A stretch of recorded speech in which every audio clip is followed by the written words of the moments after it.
93,000 overdoses in the last year. This administration is doing nothing about the fentanyl that's being pushed into this country. They're lacing commonly used drugs. They're lacing marijuana with fentanyl and killing people. Yeah, I think we saw when you and I were on the border talking to border agents, they are not able to focus on stopping the drug trade into our country. The cartels know they can start running fentanyl, which is deadly, as you said, and it's going to kill thousands of people. We know this, the Biden administration knows this, and yet they continue to allow people to come across this country in droves and continue to allow the importation of fentanyl that obviously is coming through China as well. Texas Attorney General Ken Paxton addressing the drug crisis at the southern border on Mornings with Maria last Tuesday. Just 2 days later, U.S. Customs and Border Protection made a record-breaking seizure of fentanyl and methamphetamine, more than 17,000 pounds in a Mexican citizen's truck. That's raising new concerns about what the Biden administration is doing to stop the flow of drugs into the United States. Joining us now is New York Congressman John Katko, the ranking Republican on the House Homeland Security Committee. Congressman, thank you so much for joining here. I served with you in the United States Congress. Tell us on the border, Kamala Harris doesn't seem to have time to deal with this. The president's never been. But you've spent a lot of time on this. Tell us about the drugs and the severity of the problem that's going down there. Yeah, good to see you again, Jason. Listen, before I came to Congress, I was a 20-year federal organized crime prosecutor. And part of that time was spent on the border in El Paso going after cartels. And one thing the cartels know, when the border is secure, it's much more difficult for them to get their drugs across. When it's not secure, it's a piece of cake for them. And that's what we're seeing now. When the president opened up the border last year and allowed people to flow into this country, it was a boon for the cartels.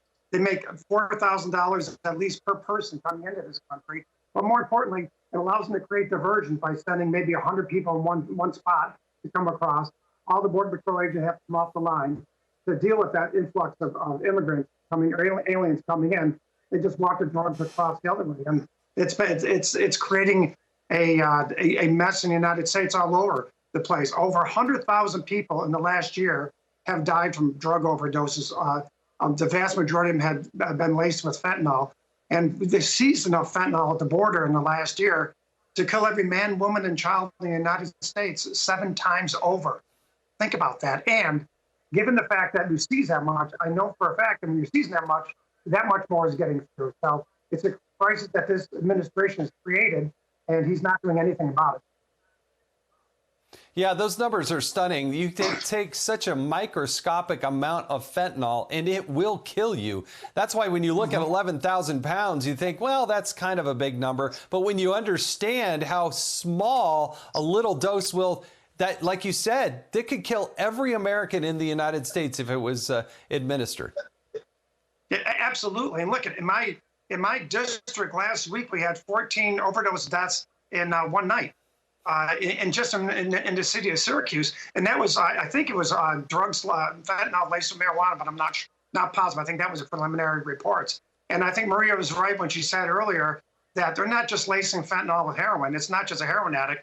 If you're smoking pot, you could very easily succumb to pot laced with fentanyl, and that's what's really tragic. And this is a huge byproduct. And what people don't understand, in upstate New York, for example, the border's thousands of miles away. It may be thousands of miles away, but really every state and every city is a border state and city now because of what's happening with these drugs coming into our country and the illegal aliens coming in that are involved in criminal conduct as well.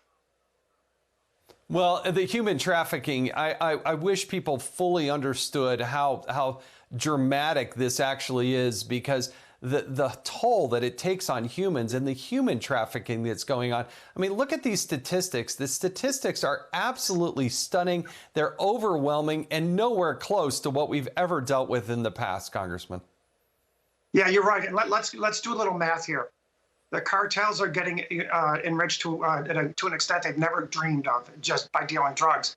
They control the border. You cannot cross the border without paying them to come in, and a human trafficking standpoint. $4,000 is a minimum, and oftentimes much more.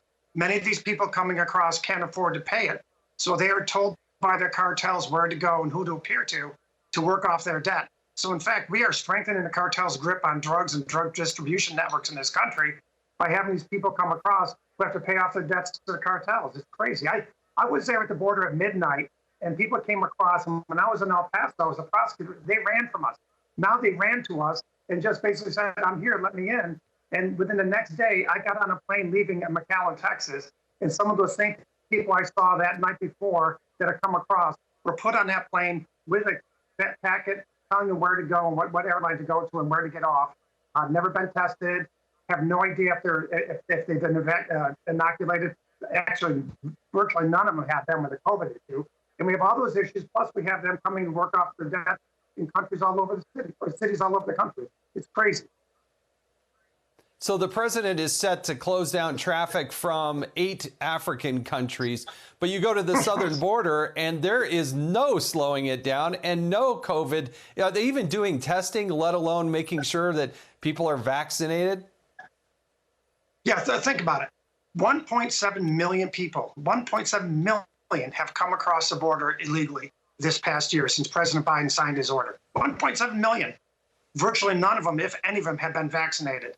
And they are not being tested in the facilities because they don't want to test them in the facilities because then they have to quarantine them and there's no place to put them. So they shove them out to these other organizations. Whether they get tested or not, we don't know. What we do know, like I said from my previous example, they're often put on planes right away with American people, not knowing who they are even because they don't have IDs. We have no idea if they're really bad people or not.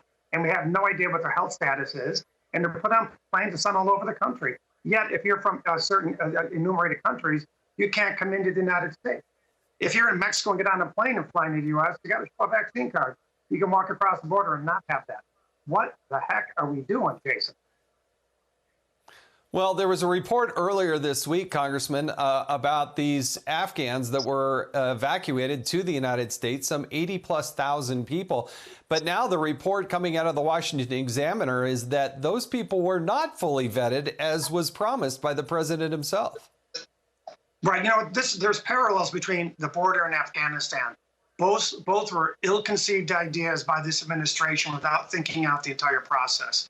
Obviously, the border is what we discussed. Afghanistan's the same way. They didn't think out the whole process. They didn't realize they had to help people get out of there that helped us. But in the process, he also created this mass of people that ran into the airport and got onto planes, many of whom didn't help the United States. We have no idea who these people are. I'm a very big supporter of refugee processes in the United States because refugees are generally very well vetted. I know people, I was a lost boy to Sudan, for example. He sat in a refugee camp for a year or two after he was designated to come to the United States so they could properly vet him, and he was a kid.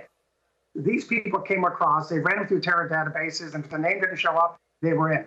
And so myself and others on the Homeland Security Committee are doing rigorous oversight to try and figure out where the gaps are and what we need to do to slow this process down.